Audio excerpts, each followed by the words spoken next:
ഒരുപാട് ആളുകൾ വ്യത്യസ്തങ്ങളായ സന്ദർഭങ്ങളിലൊക്കെ ആയിട്ട് ഇവിടെ നേരിട്ട് വരുമ്പോഴും മറ്റുമൊക്കെ പങ്കുവെക്കുന്ന അനുഭവങ്ങൾ പലപ്പോഴും നമ്മൾ പറയാറുണ്ട്. വലിയ വലിയ വിഷമങ്ങളും പ്രയാസങ്ങളും ബുദ്ധിമുട്ടുകളും പറഞ്ഞ്, മാരകമായ രോഗങ്ങളെക്കുറിച്ച് പറഞ്ഞ്, അവരുടെ ജീവിതത്തിൽ ബിസിനസ്സിലുണ്ടായ തകർച്ചകളെക്കുറിച്ചൊക്കെ പറഞ്ഞു വരുമ്പോൾ ചിലപ്പോഴെങ്കിലും ഇതുപോലെയുള്ള ചില കേസുകളൊക്കെ വരാറുണ്ട്. ഒരാളിവിടെ കഴിഞ്ഞ ദിവസം വന്നപ്പോൾ പറഞ്ഞത് എന്താണെന്ന് ചോദിച്ചാൽ, അദ്ദേഹത്തിൻ്റെ തൊട്ടടുത്ത് താമസിക്കുന്ന ഒരു വീട്ടിൽ ഒരു കുറച്ച് ക്യാഷുള്ള ടീമാണ്. അവരൊരു വലിയ വാഹനം വാങ്ങിയിട്ടുണ്ടായിരുന്നു. അപ്പോൾ അദ്ദേഹത്തിൻ്റെ പഴയ വാഹനം അത് കൊടുക്കണം എന്നുള്ള ഉദ്ദേശമുണ്ട് എന്ന് ഈ അയൽവാസി, ഇവിടെ നേരിട്ട് വന്ന ആളാണ്, അറിയുകയാണ്.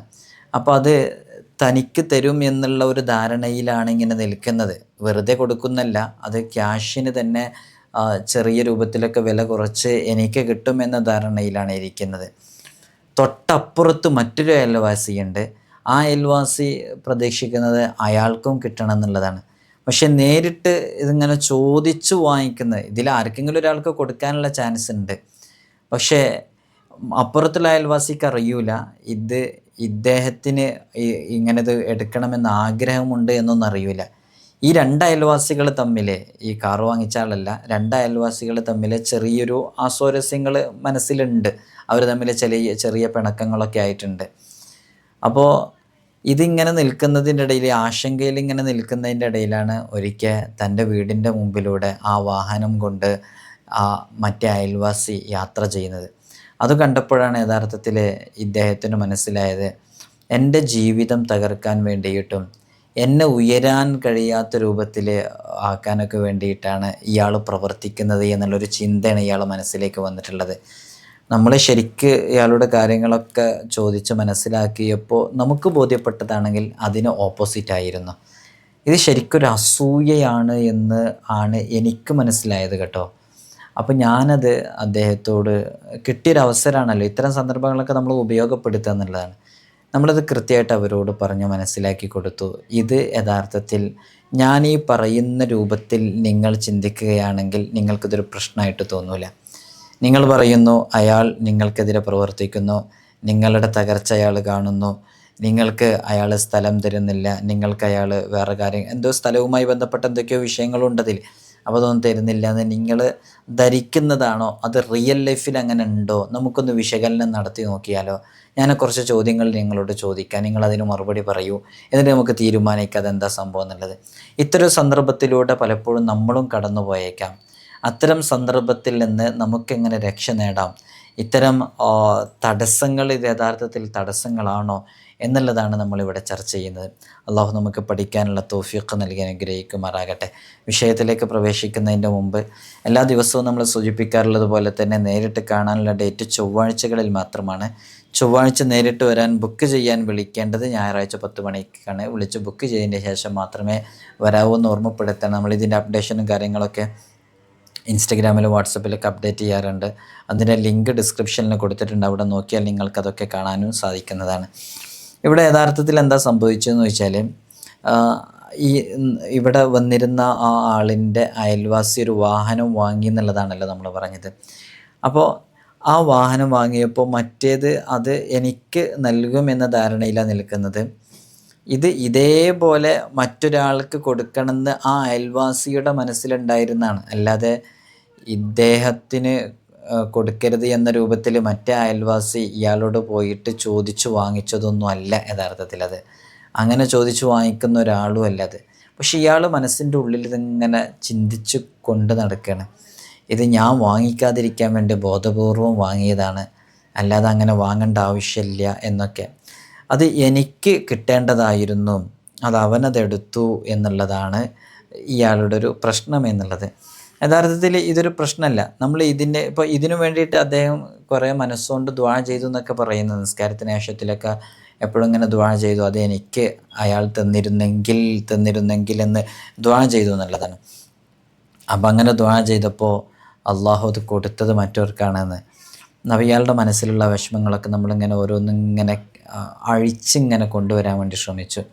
നമ്മളവരോട് ചോദിച്ചതിന് പ്രധാനമായിട്ട് ഇതാണ്, നിങ്ങൾ അള്ളാഹിനോട് ചോദിച്ചു എന്നുള്ളത് ശരി തന്നെയാണ്.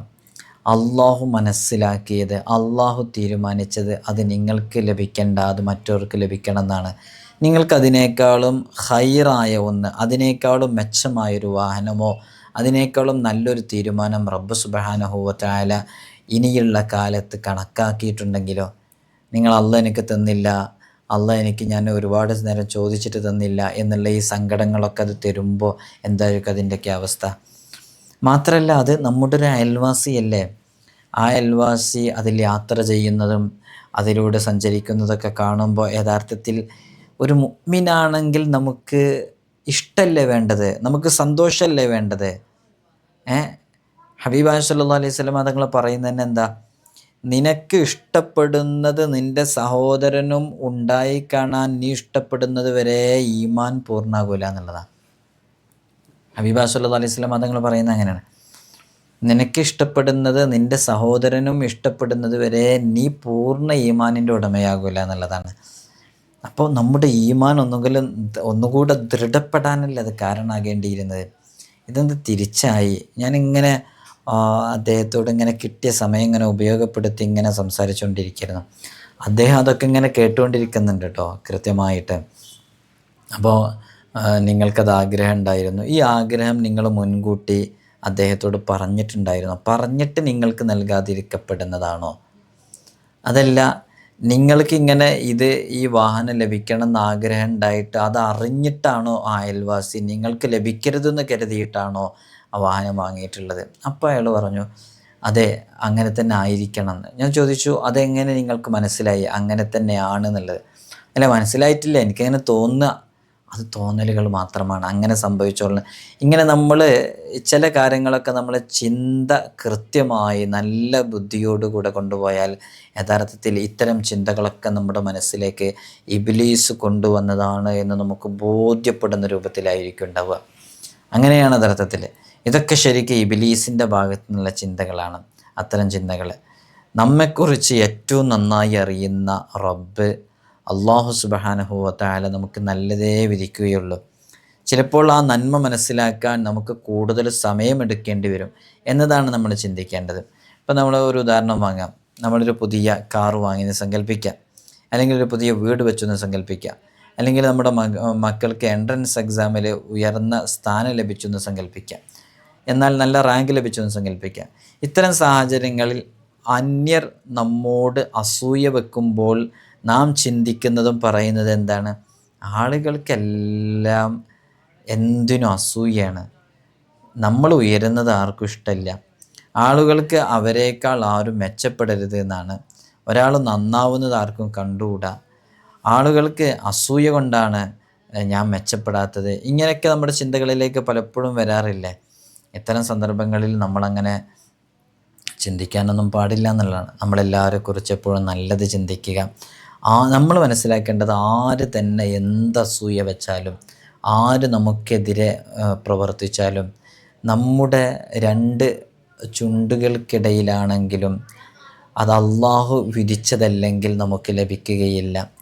അള്ളാഹു വിധിച്ചത് രണ്ടു മതിലുകൾക്ക്, രണ്ടു പർവ്വതങ്ങൾക്കപ്പുറത്താണെങ്കിലും റബ്ബ് സുബ്ഹാനഹു വ തആലയുടെ ഖളായിലുണ്ടായ വിഷയമാണോ അത് നമുക്ക് ലഭിക്കുക തന്നെ ചെയ്യും എന്ന പൂർണ്ണമായ വിശ്വാസമാണ് യഥാർത്ഥത്തിൽ നമുക്കൊക്കെ ഉണ്ടാകേണ്ടത്. ആ വിശ്വാസത്തിലൂടെയാണ് നമ്മുടെ ജീവിതത്തെയും നമ്മൾ വഴി നടത്തേണ്ടത്. വമൻ യതവക്കൽ അലല്ലാഹി ഫഹുവ ഹസ്ബു എന്നാണ്.